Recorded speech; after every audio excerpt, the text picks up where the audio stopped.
Like करें, उसके बाद सब्सक्राइब करें और बेल आइकन को दबाएं ताकि हमारे वीडियोस आप तक सबसे पहले पहुंचे। 90% लोग जो दौलत कमाते हैं, रात दिन दौड़ धूप करके दौलत जमाते हैं, खुद चप्पल नहीं खरीदते, फटी हुई चप्पल पे गुजारा करते हैं, खुद कपड़े जल्दी नहीं सिलाते, जूने पुराने कपड़ों पे गुजारा करते हैं। एक ही लालच है, मेरे बच्चों का मुस्तकबिल अच्छा रहे, मेरे बच्चे सुकून से रहे, दौलत जमा कर रहा हूं, मेरे बच्चों की जिंदगी ऐश और आराम में गुजरे। मैं कहता हूं बच्चा पैदा भी नहीं होता, इंसान बच्चों के आराम की फिक्र करता है। आपसे कहना चाहता हूं, दौलत जितनी भी जमा कर लो, कोई जरूरी नहीं कि आपके बच्चे सुकून से रहें, लेकिन अगर आप नेकी करोगे तो नेकी की बरकत आपकी औलाद को मिलती रहे। बल्कि अगर 10-10 पुश्तें भी गुजर जाती है तो नेकी की बरकत मिल के रहती है। 10-10 पुश्तों तक नेकी की बरकत रहती है, 11-11 पुश्तों तक नेकी की बरकत रहती है, 17-17 पुश्तों तक नेकी की बरकत रहती है। बल्कि आपको बताऊं, पूरी दुनिया में सबसे ज्यादा अगर वली पैदा होते हैं तो खानदान सादात में पैदा होते हैं। उसकी वजह क्या है? सैयदा फातिमा ने इतना तकवा इख्तियार किया कि क़यामत तक उनके तकवे की बरकत उनकी औलाद को मिल रही। ये नेकी की बरकत। बल्कि कुरान मुकद्दस में एक वाक़या आया है कि हज़रत मूसा खिज़र अलैहिस्सलाम का वाक़या बड़ा मशहूर है कि जब दोनों एक शहर में पहुंचे तो वहां दीवार गिर रही थी और गिरती हुई दीवार को दोनों ने मिलकर तामीर किया। हज़रत खिज़र अलैहिस्सलाम ने उसका पैसा नहीं लिया, उजरत नहीं ली। तो मूसा अलैहिस्सलाम ने कहा कि आपने उजरत नहीं ली इनसे, हालांकि ये शहर वाले तो जफाकार है। तो फरमाया कि इनका बाप जो था वो नेक था। तफसीर में आता है कि ये हकीकी बाप नेक नहीं था, बल्कि उसका बाप, उसका बाप, उसका बाप, उसका बाप, ऊपर 10 पुश्तों में जो बाप आता था वो नेक था। उसकी नेकी की बरकत उन यतीम बच्चों को मिली। इसलिए नेकी छोड़ो मत।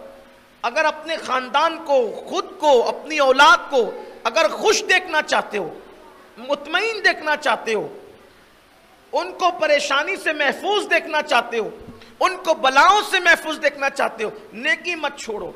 बल्कि किसी नेकी को छोटी समझकर कभी छोड़ना मत, इसलिए कि हो सकता है वही नेकी अल्लाह की बारगाह में हमारे लिए निजात का जरिया बन जाए, निजात का सामान बन जाए। कहते हैं कतरे कतरे से दरिया बनता है। हो सकता है कोई छोटी सी नेकी, मिसाल के तौर पर एक शख्स को मेरे आका सल्लल्लाहु अलैहि वसल्लम ने देखा। एक बार दुरूद शरीफ पढ़े, रब्बे सल्लि व सल्लिम दाइमन अबदा अला हबीबिका खैरुल खल्क़ि कुल्लिहिम। एक शख्स को अल्लाह के रसूल अलैहि सलाम ने जन्नत में देखा। वो करवटें ले रहा है, जन्नत में करवट बदल रहा है। ये जो करवट बदलना कहते हैं ना, इसको कहते हैं मस्ती, मस्तियां लूटना। बिस्तर पे करवटें आदमी मस्ती में बदलता है। यानी वो जन्नत में इतना मस्त था कि वो जन्नत में करवटें बदल रहा था।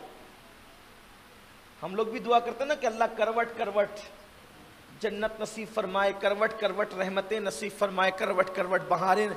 ये दुआ का उसलूब यही है कि आदमी करवटें उस वक्त बदलता है जब वो मस्ती में होता है। तो जन्नत में मस्तियां ले रहा था, और जन्नत में मस्तियां नहीं होगी तो फिर मस्तियां होगी कहाँ? इसलिए कि यार का दीदार ही जन्नत में होना है, और जहां यार होता है तो फिर वहां मस्तियां नहीं होगी तो क्या होगा? जब आंखें मस्त मस्त होगी तो मस्तियां भी तो होगी।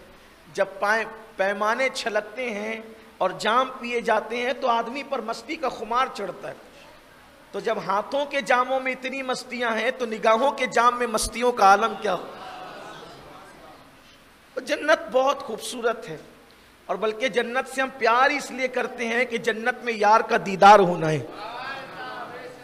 तो अल्लाह के रसूल सल्लल्लाहु अलैहि वसल्लम ने देखा कि एक बंदा है जन्नत में करवटें बदल रहा है।